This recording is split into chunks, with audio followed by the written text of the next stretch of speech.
আসসালামু আলাইকুম রহমতুল্লাহ। সবাই কেমন আছেন? আশা করি সবাই ভালো আছেন। এই যে দেখেন, আজকে আপনাদের দেখাবো আমাদের স্কুলের ফুল বাগান। ছোট্ট ফুল বাগানে সেচ দেওয়া হচ্ছে।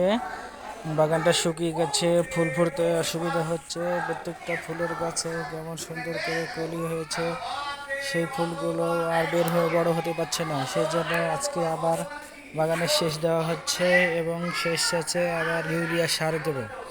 তাহলে গাছগুলো একটু শক্তি পাবে এবং ফুলগুলো অনেক বড় বড় হবে। এরই মধ্যে দেখেন কয়েকটা গাছে ফুল ধরে গেছে, ফুলগুলো খুব সুন্দরভাবে ফুটে উঠছে।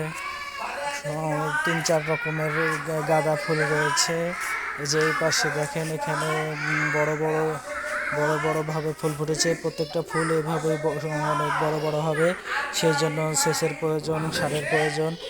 আজকে গত 2 দিন স্কুল বন্ধ থাকার কারণে আজকে রবিবার স্কুল খুললো, সেই উপলক্ষে আজকে ফুল বাগানে পানি দিচ্ছি এবং একটু করে সার দেব, ইউরিয়া সার। তাতে গাছগুলো একটু পুষ্টি পাবে এবং অনেক সুন্দর ফুল হবে, ফুলগুলো অনেক বড় বড় হবে। এই যে দেখেন, সেচ চলছে, পানি যে পাইপ দিয়ে ট্যাপ থেকে পানি দেওয়া হচ্ছে। এই যে টাইপ থেকে পানি পাইপের মাধ্যমে ফুল বাগানে আসছে। যে ইউরিয়া সার এনে রেখে দিয়েছি, এই বাগান ছেঁচার পর এই সারগুলো বাগানে দেবো। তাই ধন্যবাদ সবাইকে, যারা আমার ভিডিওটি দেখছেন সবাইকে অসংখ্য ধন্যবাদ। আসসালামু আলাইকুম ওয়া রাহমাতুল্লাহি ওয়া বারাকাতুহু।